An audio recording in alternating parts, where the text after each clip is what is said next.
सरबत साहब, एक और बात बहुत देखने में आई है, जो अक्सर लोगों से हम मिलते हैं, बात करते हैं, आफ्टर 60 ईयर्स आपके हार्मोन जैसे बताते हैं कि वो जवानी के वो कम होना शुरू हो जाते हैं, आप अपने आप को कमज़ोर फील करते हैं, तो कुछ लोग गोलियों का सहारा लेते हैं।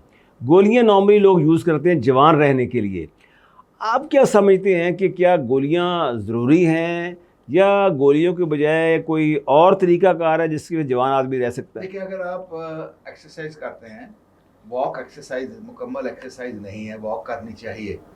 लेकिन अगर आप 40 के बाद आप मसल लूज करना शुरू हो जाते हैं, सर्कोपेनिया कहते हैं इसको, उसको मेंटेन करने के लिए ज़रूरी है कि आप वेट के साथ एक्सरसाइज करें, रेजिस्टेंस एक्सरसाइज करें। का कम वेट हो का आप 2-2 केजी के डंबल ले लें। आप जब एक्सरसाइज करते हैं तो आपके हार्मोन्स भी निकलते हैं। जब जिम जाते हैं ना, सिर्फ जिम में जाने से एंडोर्फिन निकलना शुरू हो जाते हैं। अच्छा।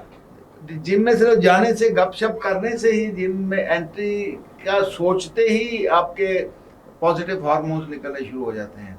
तो इसलिए वेट प्रैक्टिस इंतहाई ज़रूरी है, और अगर आप वेट प्रैक्टिस करेंगे तो आपके हार्मोन्स भी नॉर्मल रहेंगे। ठीक है। और इसके अलावा सबसे बड़ी जो कमी है हमारे पूरे, मेरा ख्याल है, खित्ते में, वो विटामिन डी की कमी है हमारे जिस्म में। सही है। धूप से हम परहेज करते हैं। धूप के लिए हमने अपने कारों के ऊपर भी वो ब्लैक शीशे लगवा लेते हैं। धूप से बचने के लिए हम अपने सामने हाथ रख लेते हैं। हालांकि धूप से आपको विटामिन डी मिलता है। सही है। और अगर आपका विटामिन डी कम हो तो आपको अर्ली प्रोस्टेटाइटिस होगा, आपको इन्फ्लेमेशन होगी, आपकी इम्यूनिटी लो होगी, और इसके साथ आपकी आर्टरीज में भी इन्फ्लेमेशन होगी। आपका कैल्शियम अनअब्जॉर्ब भी निकल जाएगा, या फिर आपके मुख्तलिफ जगह पे पथरी बनाएगा। तो इसलिए सबसे पहली चीज़ है विटामिन डी।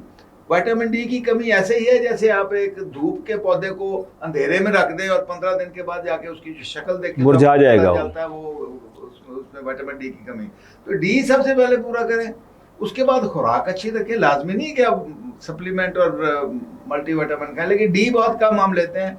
डी को पूरा करें और अपनी अंतड़ियों की सेहत को ठीक रखें।